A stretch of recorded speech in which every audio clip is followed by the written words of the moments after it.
Linux merupakan sistem operasi yang digunakan oleh mayoritas server di dunia ini. Sekitar 96% server dan 1 juta server terbaik di dunia menggunakan Linux sebagai sistem operasinya. Linux sangatlah ringan dan sangat fleksibel. Pengguna bisa memodifikasi segala aspek dalam Linux sesuai keperluannya. Linux adalah layanan yang tidak berbayar, tidak seperti Windows dan juga macOS. Hal inilah yang membuat Linux adalah pilihan bagi arsitek server dan juga jaringan, serta menjadi pilihan bagi user di seluruh dunia. Lalu, bagaimana Linux diciptakan dan apa yang melatar belakangi pengembangan sistem operasi yang mengubah dunia komputer ini? Mari kita bahas. Pada tahun 1991, Linus Torvalds, seorang mahasiswa teknik komputer asal Helsinki, Finlandia, membuat kernel atau skrip dasar pemrograman. Ia lalu membagi-bagikan kode buatannya kepada teman-temannya dan juga forum perkumpulan mahasiswa di universitasnya. Linus membuat kodenya sendiri lantaran ia muak dengan sistem yang sudah lebih dahulu ada, yaitu Unix. Unix sendiri adalah OS berbayar yang dikembangkan oleh perusahaan Amerika Serikat. Unix sangatlah mahal, hanya perusahaan besar saja yang mampu membelinya. Oleh karena itu, dikeluarkanlah versi gratis dari Unix, yaitu Minix. Sebelumnya, Linus menggunakan Minix, namun performa belajar dan kerja yang terhalang oleh keterbatasan Minix.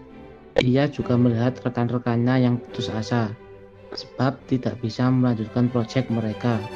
Unix yang dikatakan gratis itu terasa sama saja dengan Unix, karena di akhir mereka sama-sama meminta bayaran untuk layanan mereka.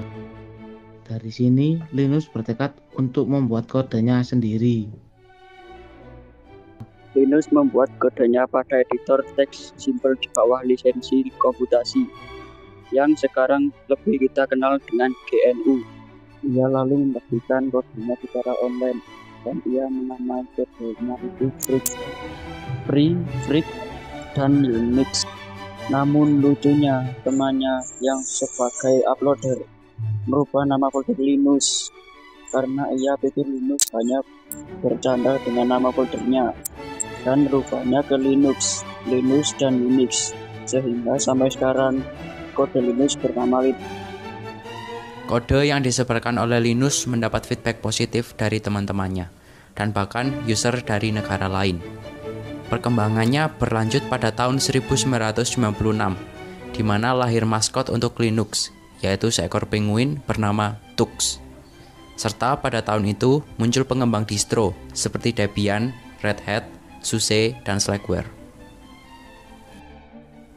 Pada tahun 2004, Ubuntu, salah satu pengembang distro Linux, menetapkan Linux sebagai OS default untuk server mereka.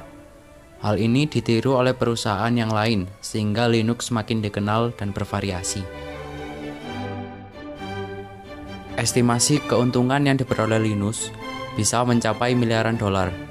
Namun ia sama sekali tidak memungut biaya pada OS buatannya. Malah, ia tetap menjadi pengembang kernelnya dan mendukung para pengembang distro secara gratis. Dari sikapnya yang suka berbagi, terciptalah sebuah sistem yang mengubah sejarah komputasi untuk selamanya.